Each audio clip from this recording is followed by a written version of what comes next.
Agrado y agradeciendo nuevamente su presencia, reanudamos las conferencias, recordándoles apagar sus celulares.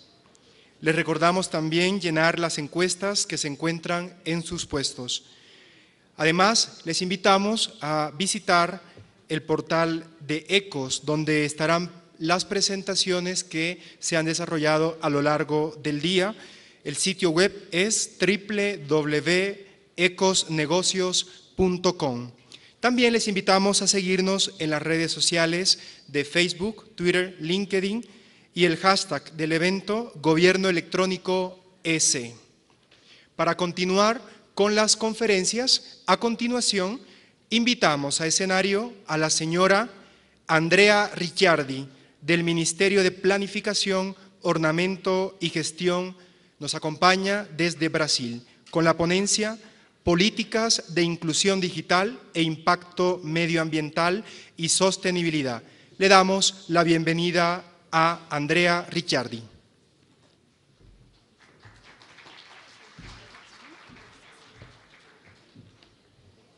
Olá.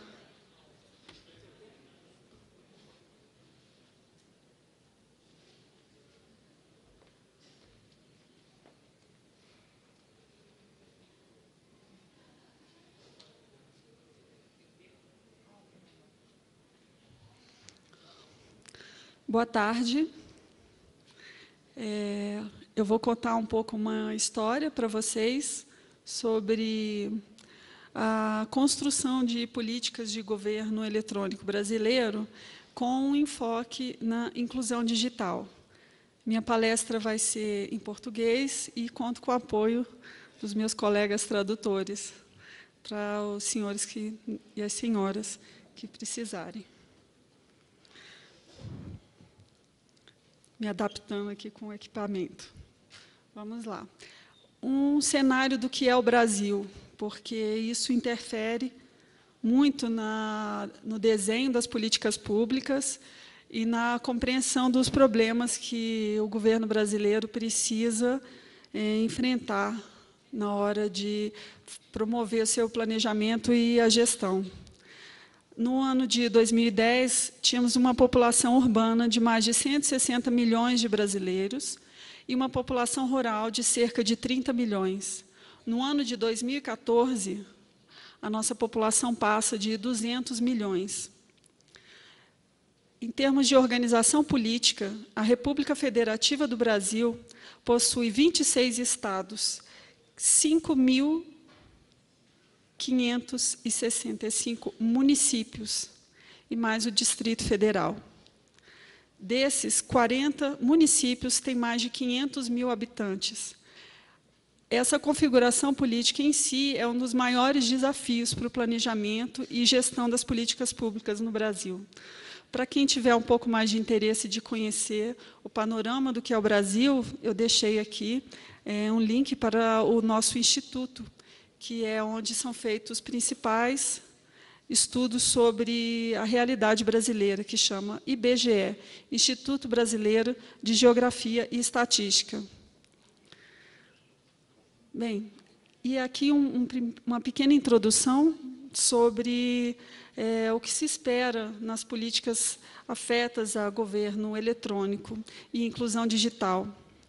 Nós necessitamos de competências necessárias para a harmonização do Estado e da sociedade em meio a transformações políticas, culturais e socioeconômicas contemporâneas, que deverão ser suportadas por instrumentos de gestão do conhecimento. Nesse quadro, o que é governo eletrônico? As ações de governo eletrônico brasileiro pretendem transformar as relações do governo com os cidadãos, empresas e também entre órgãos do próprio governo, de forma a aprimorar a qualidade dos serviços prestados, promover a interação com empresas e indústrias, fortalecer a participação cidadã por meio do acesso à informação e a uma administração mais eficiente. Qual a oportunidade política para a construção desse conceito de governo eletrônico que eu acabei de citar? Começamos com o contexto da Constituição de 1988, onde o país desenhou um novo quadro institucional, democrático e republicano, e declarou na Constituição brasileira os direitos de acesso a informações públicas, além dos objetivos fundamentais da República Federativa do Brasil, que trazem como princípios sociedade livre, justa, solidária, erradicar a pobreza, promover o bem de todos sem preconceitos de origem, raça, sexo, cor, idade e qualquer outras formas de discriminação, e promover o desenvolvimento nacional. Essas declarações, elas trazem valores novos, né, em termos de um quadro histórico brasileiro, em que a população demandava transformações na estrutura, tanto de poder como cultural e social.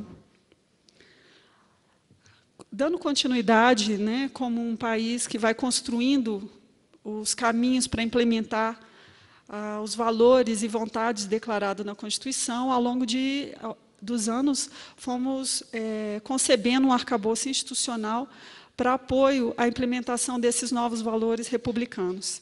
E aí eu cito, por ano, algumas leis de destaque. No ano 2000, a publicação da Lei de Responsabilidade Fiscal, que foi uma das primeiras de maior relevância na promoção da transparência dos gastos públicos. Em 2009, a Lei Complementar número 131, que determina que a União, e aí a União é o governo federal, os estados, o Distrito Federal e os municípios disponibilizem por meio eletrônico e em tempo real informações detalhadas sobre sua execução orçamentária e financeira. Com essa lei foi criado o Portal da Transparência, que disponibiliza dados da União com atualização diária, com mais de cerca de 100 mil acessos dia. A lei, em 2011, bem recente agora, a Lei de Destaque 2.257, que regulamenta o direito de acesso a informações públicas.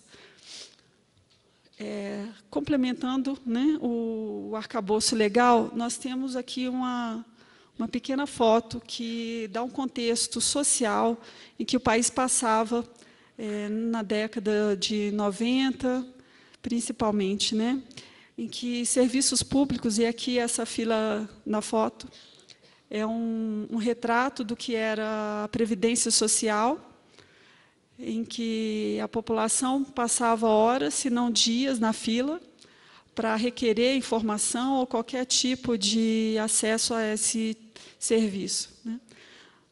Ao lado, eu tenho um gráfico que demonstra, na linha azul, o crescimento do PIB per capita desde o ano 2001 até o ano de 2011, e o efeito consequente na redução desejada do índice de Gini, que é um indicador internacional para a medida de desigualdade social.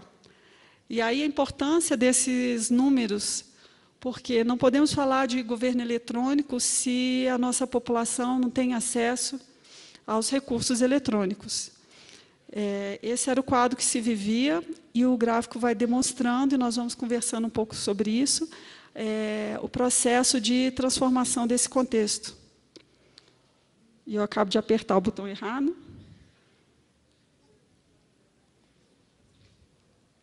Vamos lá. Juntando a isso uma oportunidade internacional, no ano também de 2011, o mesmo ano que foi publicada aquela lei que eu comentei, apelidada de Lei de Acesso à Informação, o Brasil participou, com mais alguns países, da parceria de governo aberto.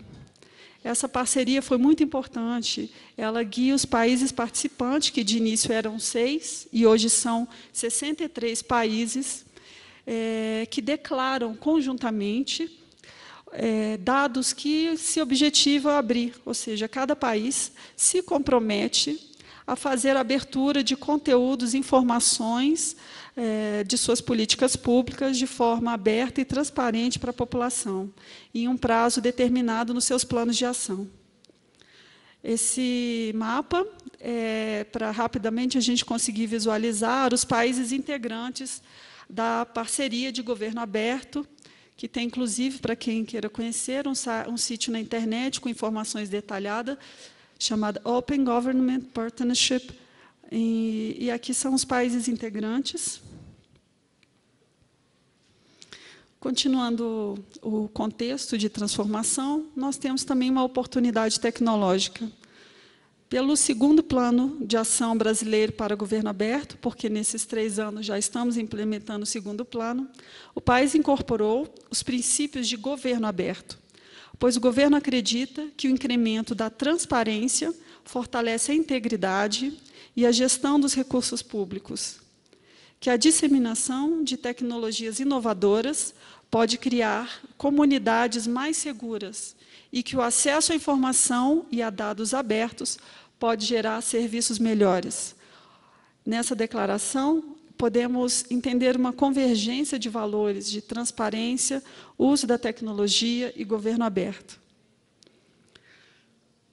Dado esses cenários, contextos e um pouquinho de história, como é que tem se traduzido todo esse pano de fundo no dia a dia do governo eletrônico?